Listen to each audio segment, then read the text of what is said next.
All right. So we've extended this now, and we've been interested in seeing can we get fractal D off other things besides the ultra wideband radio indoors. And one of the areas that we are looking at is can you get it for individuals using GPS? Now we know, for example, that GPS data can be gotten for animals in these ecological studies that we were talking about earlier.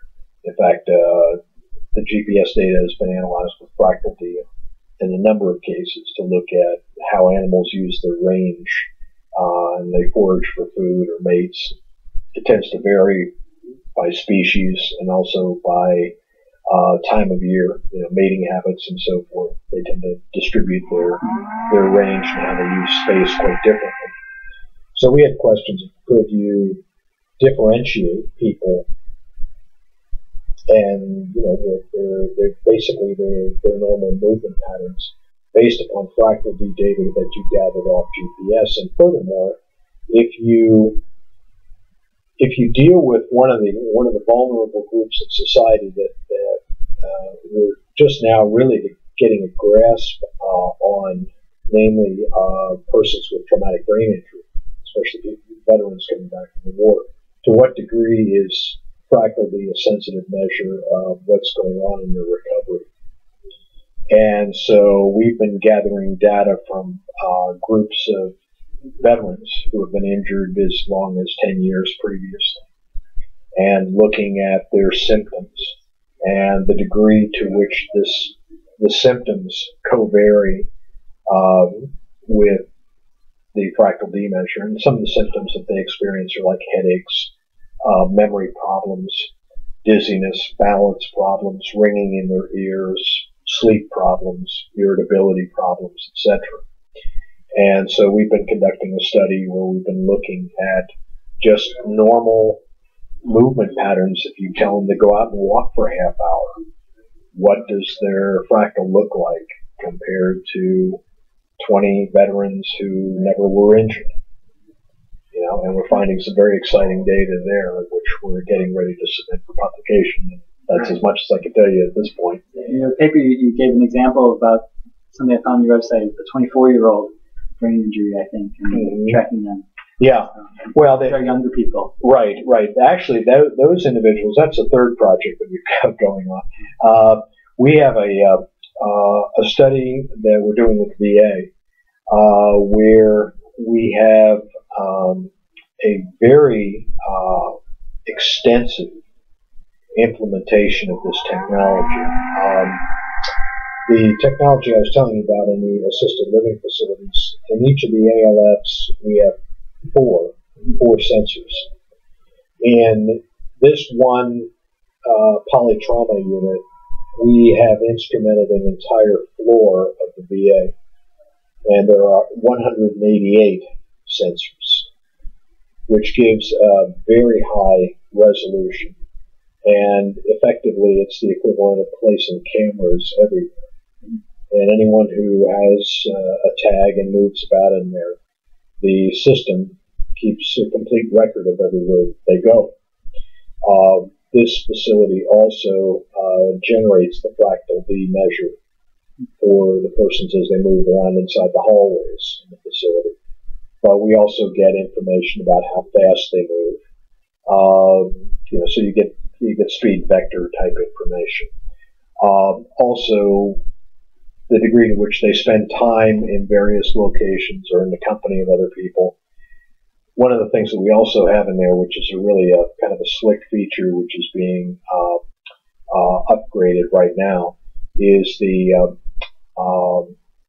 wall-mounted prompting panels. For many of the people with TBI, they forget their appointments. They routinely are late. They have to be reminded. They don't show up on time. They forget their car keys or where they are or their medication.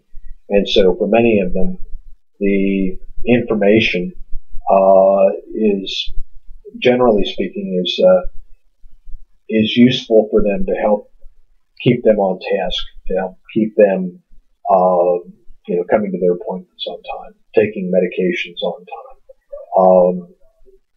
So you're prompting them? Yes. And so they're prompted, like I said, not only to go to a meeting on time in a particular room, but also to take their medications, to when they're ready to leave the facility, to check out. And we've automated that so that all they need to do basically is go to a panel and kind of touch a couple of buttons on the iPad-like interface to just let us know when they're going or when they'll be back. So this is your Tampa Smart House. Yes, and that's the smart house that's across the street over there. We received a $2.98 million grant from the VA in order to build that and to bring it up. It's been up and operational now for about a year now. So we've been collecting actually quite a bit of data on that. And but we have an engineering team over there, 2 engineers that are reworking the software and making adjustments to it and working in tandem with the therapists and the psychologists to come up with the best algorithms for it. Mm-hmm. How many people you have? There are 10 people who reside in that facility at all times. There are about 20 caregivers that include neuropsychologists, doctors of osteopathy, basically physical therapists, occupational therapists, a whole gamut of people who are involved in the recovery. So it's a quite a large facility. Now, one of the things that's really exciting, which I only learned about in the last 24 hours, is that the VA has conducted its own study and has decided that it is going to implement a real-time location service, such as the one that we've put in, which is based on the ultra-wideband radio, although this is based on somewhat different technology, and has awarded a grant to Hewlett-Packard to do it. And the intent is that they are going to put in this tracking technology in every VA throughout the United States. And it's going to be used not only for tracking people, but also for tracking assets. For example, like if you're looking for an infusion pump, you know exactly where it is. Or if you use a catheter, they'll track it from the time that it comes out of the holding area as it makes its way down the hallway to the operating room, or if it gets returned.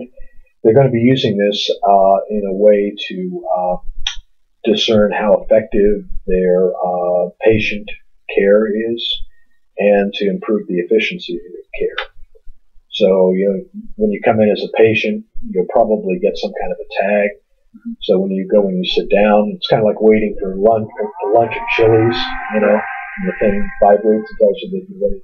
Well, that will also give them information about when you came in, how long you've been sitting there, how long was the time lapse between the time you came in and checked in, the time you saw the doctor, how about the length of time that you actually saw the physician, all of those things related to care. But they're also going to be using it to keep track of persons with cognitive impairment, and specifically patients that are in who pose a risk of elopement.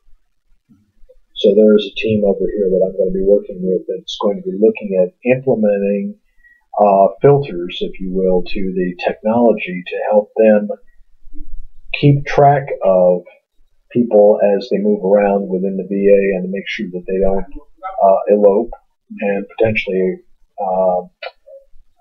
put themselves at risk for injury.